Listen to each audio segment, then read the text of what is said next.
Sometimes statement may not be clear, but there is always a deeper understanding. It is not just about the who said what. The whens, hows, and wheres are equally important. Join me on a whole new journey in the conversation with Augustus as I bring you discussions from religion to politics, health to economy, humanity to social activities, among many others. Conversation with Augustus knows no foreign borders. The show comes to you every Wednesday at 6:15 p.m. GMT on our YouTube channel Conversation with Augustus and on Radio Angelus www.radioangelus.com.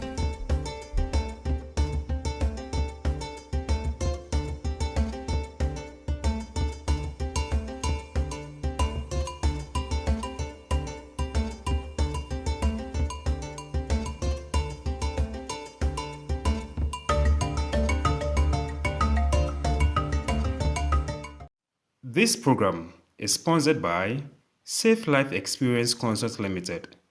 Contact them for all your travel and tour needs, as well as your events.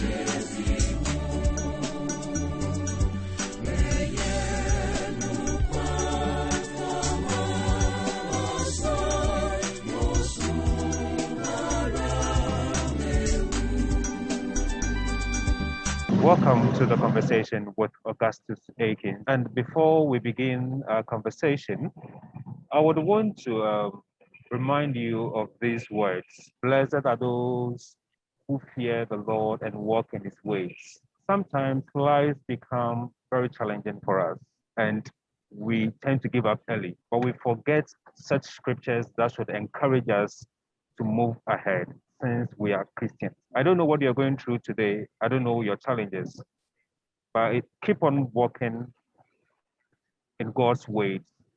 And at the end of the day, you will smile at the storm. With these words, I welcome you once again to the conversation with Augustus. And as you can see, my guest for today is already smiling. But before I mention his name, you remember on the 3rd of June, 2015, something unpredictable or unimaginable happened in Ghana. Over 154 lives were lost. Properties, cars, houses burned into ashes because rain and water did their worst. What is known in Ghana as the June 3rd disaster.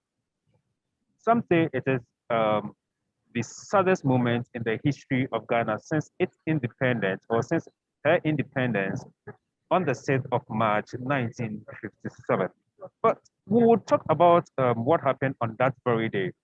But the most interesting thing is that on the following day, which was on the 4th of June, 2015, the priest you can see on the screen, this is a marvelous thing. Some described him as a mad person. Others were surprised.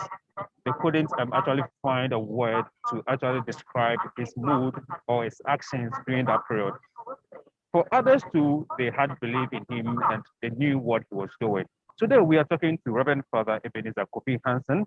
He was in charge of the youth of the Catholic Archdiocese of Accra and also in charge of vocations. He also was in charge of the St. Raphael Catholic Church at Lashibi, where he walked from Lashibi to Adabraka or Asalam down, a journey of 31 kilometers. He was walking whilst praying his rosary. His cassock was very dirty. That is why some people said this must be a mad person, or he is now a mad person. Some also knew what he was doing, and others who were lack words to actually describe him. Father Ebenezer Kofi Hansen, you're most welcome to the conversation with Augustus. Thank you, my brother. How are you doing? By the grace of God, I'm fine. We thank God. And let me just say this to our viewers and our listeners. During this interview, you may be hearing some announcement because today I am in a train actually traveling and we are having the conversation. So that's the interesting thing about this show. We go anywhere, we do it anywhere, and we have our chat and have fun anyway. So please do not forget to subscribe to our YouTube channel, Conversation with Augustus, and also kindly spread this channel to your friends. As you subscribe to this channel, please do not forget to click on the bell right beside the subscribe button. And also leave your comments because your comment is very, very important so that we will know what to do next. So, Father, some said you were mad. Others do lack the words to actually describe your mood that period. Others who knew what you were doing. Sorry to ask you, were you mad? No, please. Mm. So where would some, in fact, religious men of God describe you as? We think our brother is mad. First and foremost, I want to thank you for this opportunity. As we are thinking about that disaster since 6 years ago, I'm quite emotional, but you forgive me because thought of that incident, the lives of people, loss of lives, and the disaster always kind of shocks me.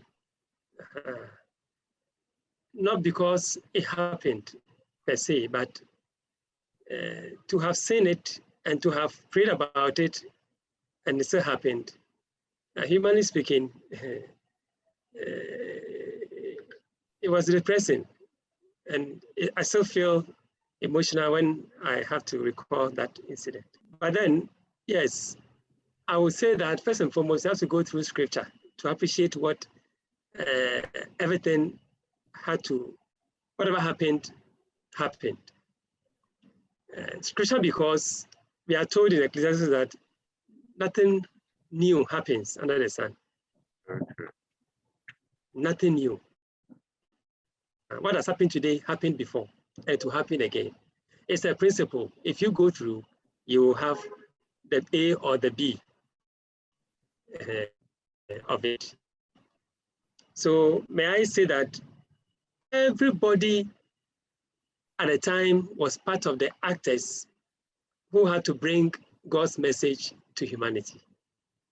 Maybe I was a principal actor, but there were many other actors. And there were those who were behind the scenes who acted in one or the other way to have whatever you're going to talk about, be fulfilled. So first and foremost, I would like that nobody sees themselves today as a failure or as a bad person or as a giant in terms of praying or accepting or understanding the situation at the time. No, we all journeyed with Christ Jesus and we are still journeying with him and also journey with him. Okay. So yes, the prophets were told they were not right in their thinking. Yes, God used the prophet to do unthinkable things. How could Hosea go and marry Gomer, a prostitute? How could Ezekiel go put a traveling bag, and instead of the entrance, it was to make a hole through the wall, city wall, and go through it like somebody doing a stowaway. And it was all for a reason, so that he would tell them this is how they will go out. So the term madness should be looked at also positively. Between mysticism and psychological problem or insanity, it is difficult to get the difference.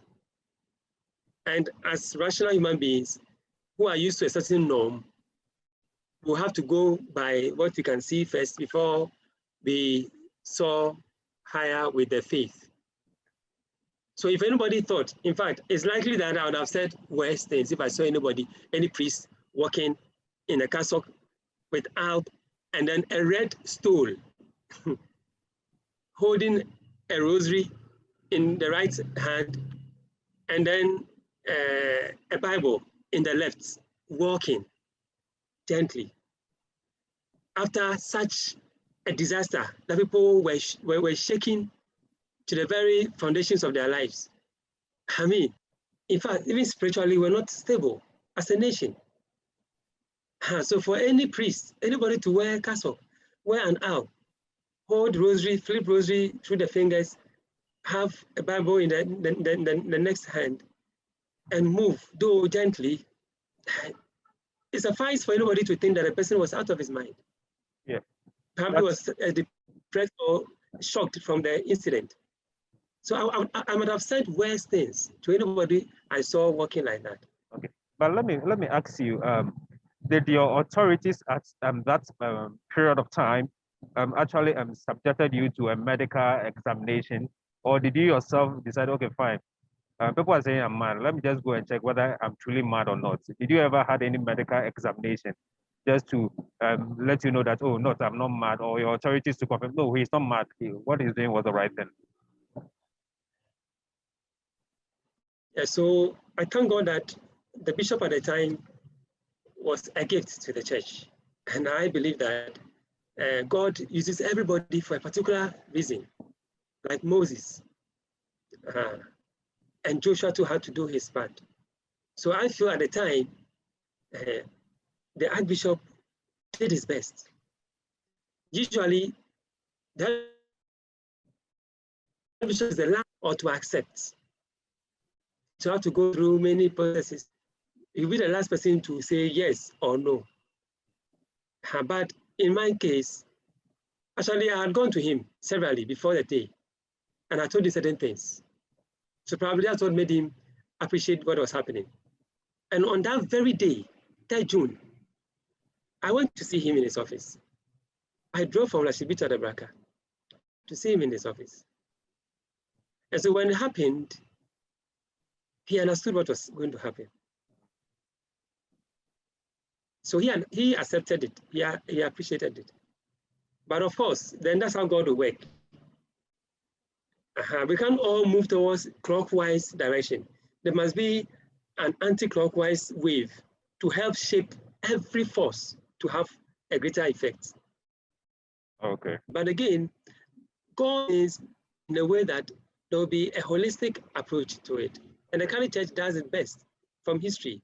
So some hierarchy, of course, didn't know, they were not prepared to what I had to discuss with. I used to discuss with the Archbishop. So they had to also suggest the others.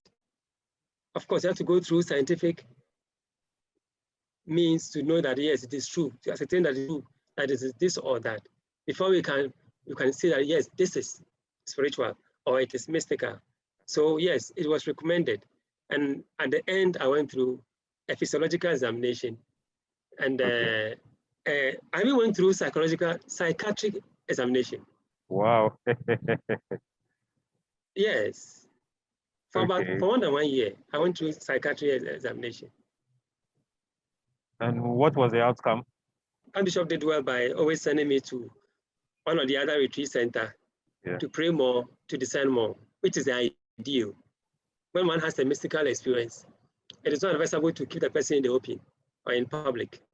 So usually he would, based on his own judgment, he would take me to one or the other monastery or prayer center. So the longest was for me to have gone to Salt Pond, which of course Our Lady had revealed already in January 2017 that I will go to such a place. And that was confirmed in August. And then reconfirmed again in September, ending of September 2017. Then on the 5th September, I left Lashibi. I was supposed to be there for one month, but the Lord had his own plans for us. So I was there for 100 days. It was while there that it became very clear that I had to go through the tests. So when I came back from the valley, I followed the procedure to go through the medical examination was physiological tests. So I went through thorough tests from my brain everywhere, my intestines, my liver, everything was checked. My heart, everything was checked. And the specialist was surprised. In fact, I made sure that the Archbishop's rep, who was the best at the time, who was accompanying me through the process, was at the consulting room for the report to be given to me, so that he will go and give the necessary report to the Archbishop. Though the doctor was initially hesitant because he felt he had to be one-on-one, a confidential report. I felt that no, I'm a product of the church. So if the Archbishop is going to sponsor me, he should be there to know what is happening. So his rep had the right to know. So of course we had that engagement. And then the doctor was very much surprised. The state of my brain.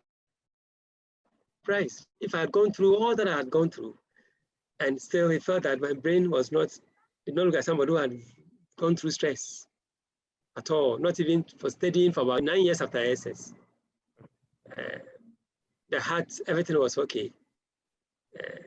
Another shock he had, and we all had, was the fact that having gone without food for many days sometimes and all that, there was no sign of ulcer, there was no sign of any challenge with any of my organs, kidneys, liver, and all that. We gave praise to God. But once they couldn't find anything, we had to move to the next stage, which was psychiatry, so that we could rule out every suspicion before we could say that yes, this was spiritual. Because the devil can do almost everything that the angels do, except to give life, to forgive, to give life, and to save out of love. So the church will usually go through that to ascertain the truth. So I went through that. In fact, I was diagnosed of bipolar disorders. And the reason was that I walked. But I told the specialist that no, I didn't think I had it. But I told them that, you know what, don't worry about medication. Whatever medicine you want to give me, you relax. But after a year, if I am having these same symptoms, I'll be brought back to you. And I followed the meeting appointments. I went for every appointment scheduled with the doctor until after a year and about 3 or 4 months, everything came out that there was nothing to be worried about. And in fact, the stress I go through ever since I came from Salt Pond and I went to Shy Hills, the stress is more than what I went through when I was in the youth office.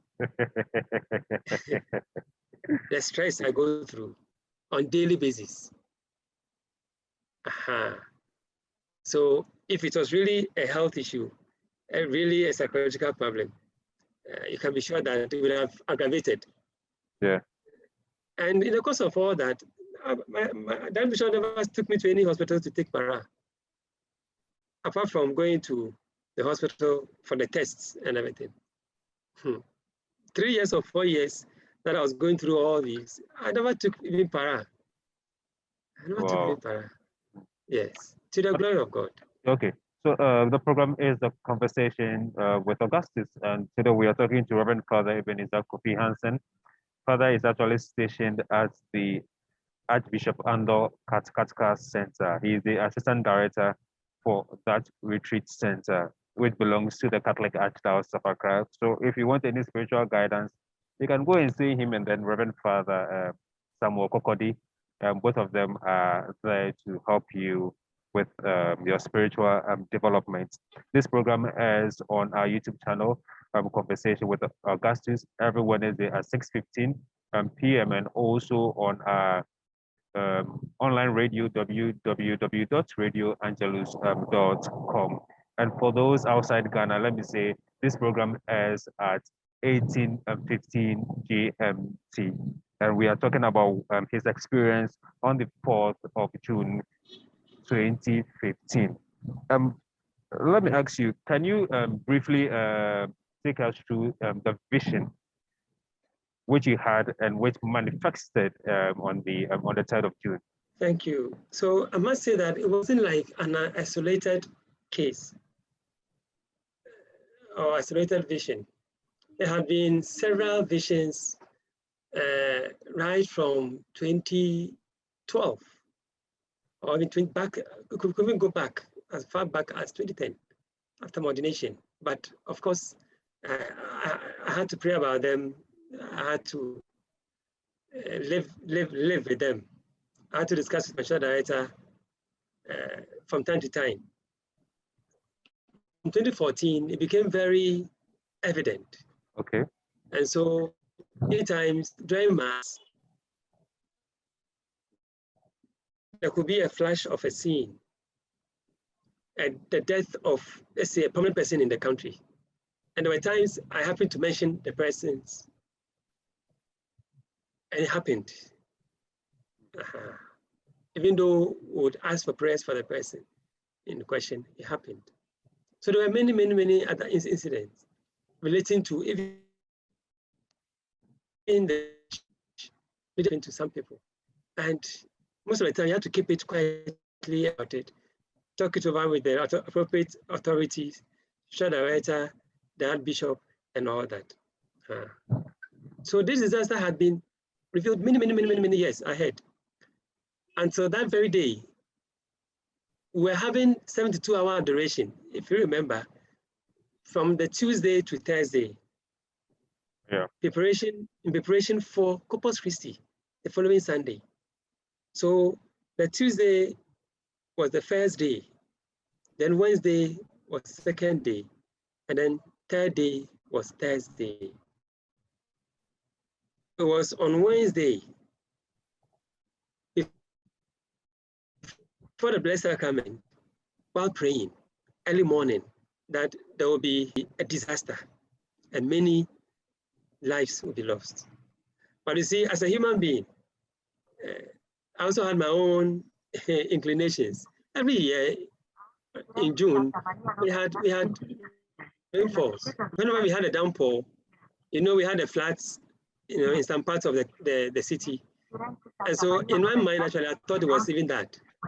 I didn't perceive the magnitude of it. There was one young man who came to visit me that morning, whom I told. In fact, I gave him a lift to Adabraka. I was going to cycle.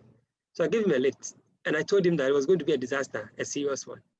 I went and see that bishop, so I went and met him. I came back. So all those I knew personally, and I felt their lives could be endangered, I called them wherever they were, not to embark on whatever activity they were going to embark on. So that was a vision. And of course, it started raining. I was still before the Blessed Sacrament. I left later on to my room. Then I saw on our platform as priest that it had been put there that there was a fire outbreak also at Adabraka. Around cycle. And I said, no. So I started monitoring what was happening alongside monitoring. Around midnight, I felt so distraught. I felt so depressed by what was happening. So I remember on my Facebook page, I went there and I put something there.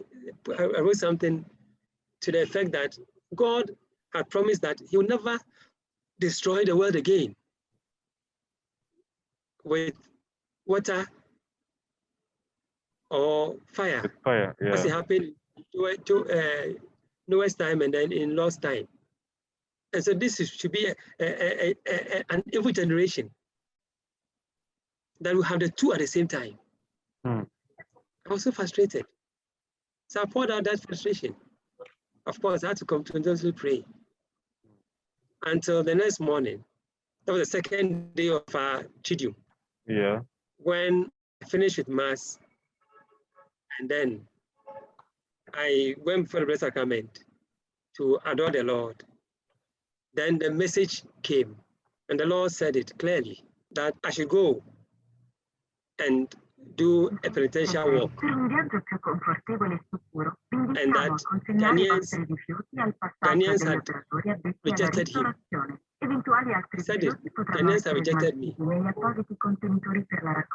So I should go and do the penance. Walking was not an issue for me. But the fact that there was a car. There was a car there. And it was drizzling, slightly early morning, the next day. So I asked the question, why not? If you say I should go to GBC. That's Ghana Broadcasting Corporation. Yes, he said they go to GBC. And in fact, I didn't know GBC at the time. Can you imagine? A crap boy. I knew TV3, but I had not gone to GBC before. Wow. So I asked. It was raining, it was drizzling, and it had been said that we were going to expect more torrents. More storms were coming from Benin. And the Lord said, remember that when you were seminating at Colwedo, it's rained between village Colwedo, and I had to go visit, and through my movement, it's rained at the two places, but I was not affected. And I remember that day there was a match in that town, Colwedo, and I used to train with the team. And wanted me to play with them that particular match on a Saturday, but I also had to go and visit the sick in the next village, or the next town, Sege. So I told them I was going, and they beckoned me to stay. I said no. The clouds started gathering, and they were like, the rains would stop me. But I was bent on going, so I picked Bible. They said they'll give me umbrella. I said no, I'll pick my Bible. If God will allow the rains to beat me in His word, so be it. So that day I went to stand by the roadside, picked Trotro, and then I got to Sege. That's when I got Trotro and I started. It started raining heavily. When I got to Sege, it was not raining. It was cloudy. I finished the visitations. And then when I got back, when I started another car to go back to Colwedo, that was when it started raining. So in between, It rained heavily. When I got to Colwedo, it had stopped. So the Lord reminded me of it. And said I should go. I should pick His word with me. The reason why I carry the Bible. And that there was further storm to come. There were more disasters to come, but I should pick His word and the rains will stop. It was as if I was being remotely controlled. Meanwhile, I was in pains. I had been feeling some passions, some pains here and there in my body. So, I had just finished Sesame Mass for that day. It was 4th June, and it was green. We used green. 3rd June is St. Charles Plonga and his companions. So that was a red vestment. But 4th June is green. So I was about going, actually, when he said, pick a stool as a symbol of my authority. And because I celebrated Mass using green, I went to fetch a green stool. And he said, no, take the red to symbolize the innocent people who have died and those who are suffering in it. Yeah. So I had to pick a red stool. I'm sure that is what even triggered the whole sentiments about how can you wear something red and all that. I was also, So I had to wear it, and I moved. In fact, I was living alone. The cook had not come to work yet. The coordinator had not come to work yet. When I was leaving, as I said, car was there. In fact, Bishop Ando's car, which I had not used for long before he fell sick and he died, he passed. Because I had an accident about a month before. Yes, in May, I had an accident. I had been given that car because of the work I was doing for that diocese. Then the car was sitting down there. So I could have sat in the car and moved, but I had to walk. That was the instruction given me, penitential walk. So I picked the rosary and I started moving out. When I got to the entrance, and the entrance, in traffic entrance, is always, the youth center is always open, except in the night when the security man, night security man closes the gates. I walked through. I saw the security man at the entrance, at the security post. I saw him. But of course, I was praying, so I couldn't even greet him. I saw him. And I started walking towards the junction, and I was praying. I was in pains. From the conception of Jesus Christ, Annunciation, I was meditating on all that, and each came with pains. Not the pains Mother Mary felt, or Joseph felt, or Christ himself felt in the course of this salvation history. I was in pain, so to talk was difficult for me. My voice, I could hardly speak. Anybody who has gone through excruciating pains will understand what I'm saying. So I got to the junction and I met a parishioner. And in fact, I saw things happening before it happened. When I got to the main stretch on the MF road, I had a vision that I'll meet a parishioner who would try to stop me. Indeed, I met a parishioner, a very lovely woman. And she was doing everything to at least put me in her car. If I was going wherever, she preferred to just put me in her car and go. Yes. And that was love, isn't it? Yeah, very. A show of love. And it should be a crazy person who would say, no, I'll still walk. When it was still drizzling, that early morning. But this was around 7:30. Yeah, but surprisingly, on that 3rd of June, I count myself as very lucky. I would have been part of those who may have lost their lives, or I would have gotten injured, because during that period, I normally after I was in the university, and during that very time around 9:30 p.m. that's when we always walk home with my colleagues. That's the junction we always use. That's the routes we always use. So when it happened, the following day I didn't go to work, and a colleague, a classmate called and said, "Augustus, we are very lucky." Because that's on the 3rd of June, lectures were cancelled because there was an announcement that the rain wasn't going to stop. It had rained the whole day. So lectures were actually cancelled. So we left campus around 6 something. Then the rain had subsided a little bit. So we count ourselves very lucky. We would have been part of it, because when we would have gotten there, and would have just gone to the filling station to just keep ourselves from the rain. And surprisingly, let me say this, we also lost a brother, a friend, a man server from Our Lady of Mercy Catholic Church, Paul Amenume. It was, I think, yes, on the 4th. I heard of it.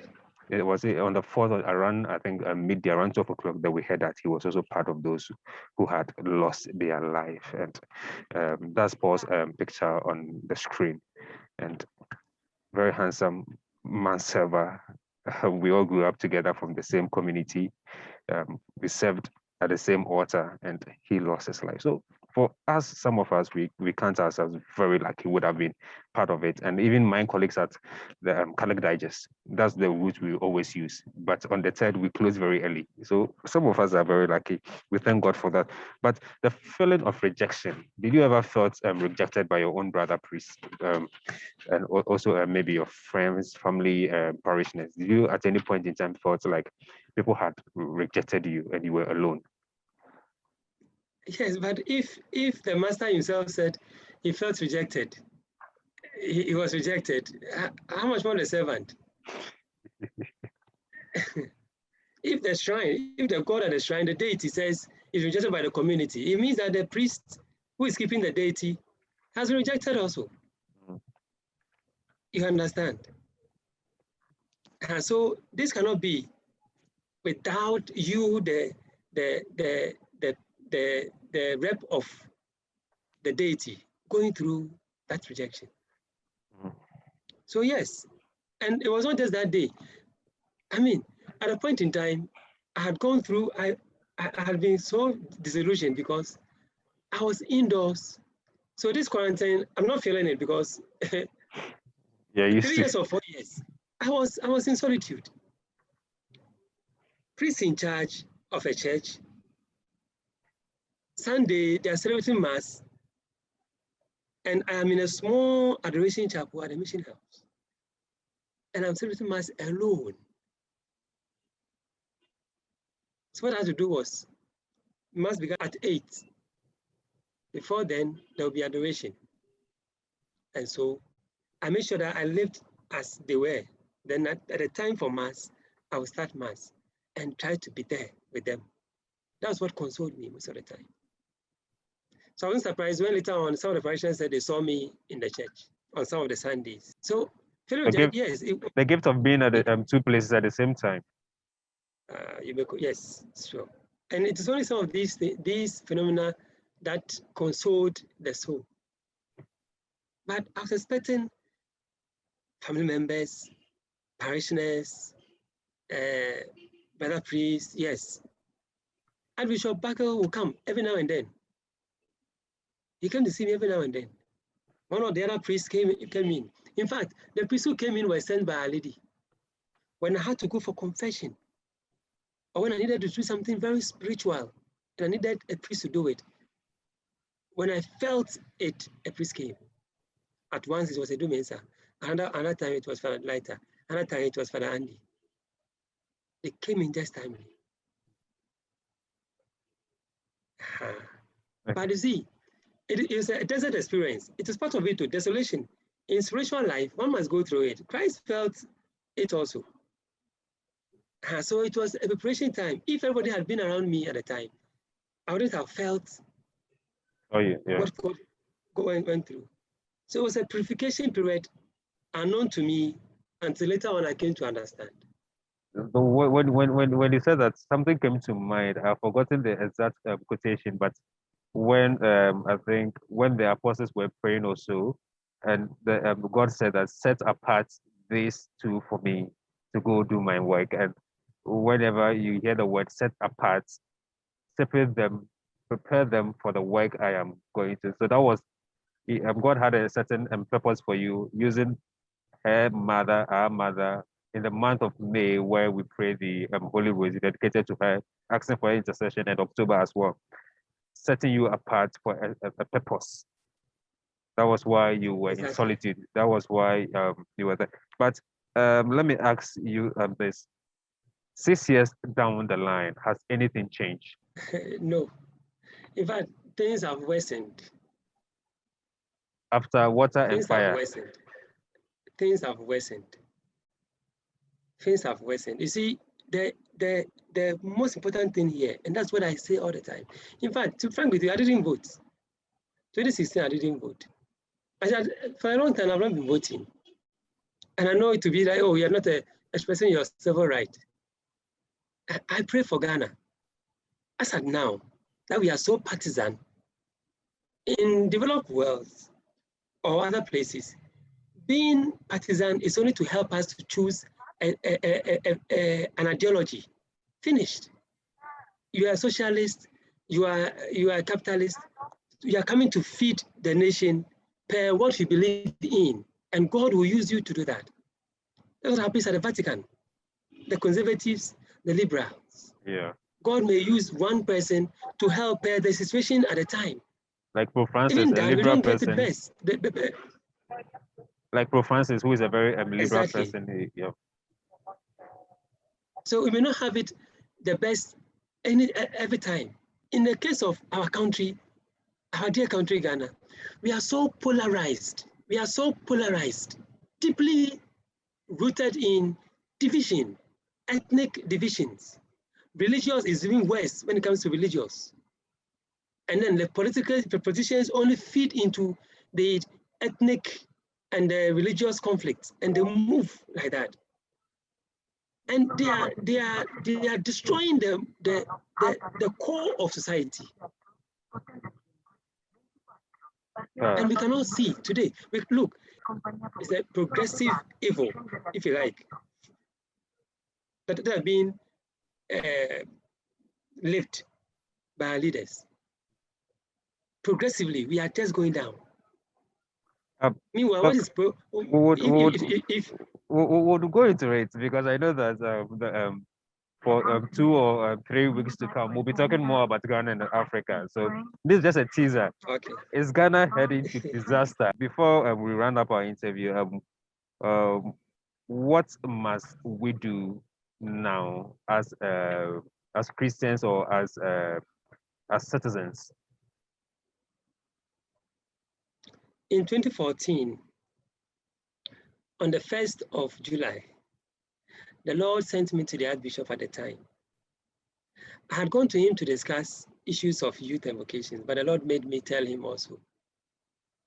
And whatever I had to tell him from the Lord, if you remember, you can recall, even we cannot recall, we can check on the net. The news item that day, on Monday, the Monday was 5th of July. The Catholic Church hosted the National Thanksgiving Day. Yeah. Usually we fast, we pray, yeah. Christian, yes. Archbishop Buckle, he preached, and I still make reference to what he said, which was captured in the dailies, that we should all turn to the Lord. He mentioned bishops, priests, imams, politicians, everybody. We should all turn to the Lord. The Lord says we have deserted him. He didn't say NDC has deserted him. He didn't say MPP has deserted him. He didn't say Catholics have deserted. He said Ghanaians have deserted me. So are we Ghanaians? Let us reconcile. That is all. Let us go back to God and cry, like Daniel cried. Daniel chapter 3, concerning the collapse of Israel. He cried to God. He prayed that God will restore them, accepting iniquities, not going through any fake way of doing them. You cry that no. Changing of the mind, conversion of the heart is what God needs. Nothing new is happening under the sun. Whatever has happened today, or is happening today, has happened before. If the Israelites had to convert for God to accept them back as his beloved children, we ought to also change our minds. Metanoia is a change. We must change our minds. We must change our hearts and say we are tired following what our own hands have made. The gods and the idols we have made for ourselves. We are tired. If we convert genuinely and we turn to the Lord, Ghana will be a beautiful country. Thank you so much, Reverend Father Ebenezer Kofi Hansen. As people have been saying, let's fix Ghana, and Father is also bringing our minds to it. As we fix Ghana, we also fix our mindset as well and turn to God, because it is through only God that Ghana can succeed and Ghana can move forward. We've been talking to Father Hansen about his experience after the June 4th, the June 3rd disaster, and what he did on the 4th of June 2015, which was to some it was madness, to others it was a miracle, and to others they lack the word to describe his mood at that time. Kindly subscribe to this channel and share this video with your friends, and in the subsequent videos we'll be talking about some issues like betting, prophecies, same-sex marriage, sex education in our schools. We'll be talking about a lot of things, and if there are more prophecies which we should be aware of and what we must do as a nation. So tell your friend to tell a friend to keep watching Conversation with Augustus. This program comes to you on our YouTube channel, Conversation with Augustus, every Wednesday at 18:15 GMT or 6:15 p.m. Ghana time, or also on our online radio, www.radioangelus.com. Reverend Father Ebenezer Kofi Hansen, thank you so much for sharing this with us. And we would see you again next week as we talk more on Ghana and more on Africa. A priest in the Catholic Archdiocese of Accra is in need of a kidney. And if you know anyone, or if you are ready to donate your kidney, one of your kidneys, please contact this number. Also, we are also in need of blood type O and then blood type A.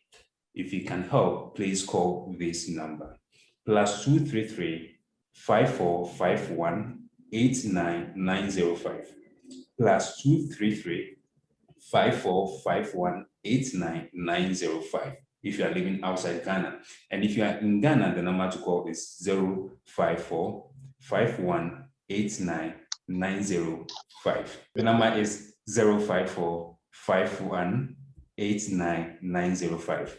And the owner of this number is Very Reverend Father Raymond Osei Tutu, the Chancellor for the Catholic Archdiocese of Accra. call him and tell him that you want to help him. If you want to give a blood, A or O, or if you want to donate one of your kidney, he would be happy to receive your call. Sometimes statement may not be clear, but there is always a deeper understanding. It is not just about the who said what. The whens, hows, and wheres are equally important. Join me on a whole new journey in the conversation with Augustus as I bring you discussions from religion to politics, health to economy, humanity to social activities, among many others. Conversation with Augustus knows no foreign borders.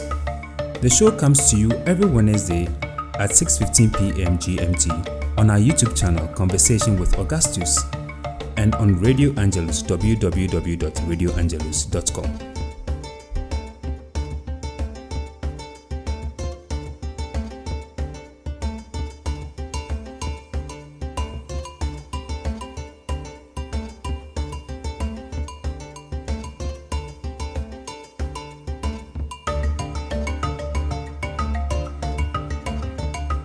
This program was sponsored by Safe Life Experience Consult Limited.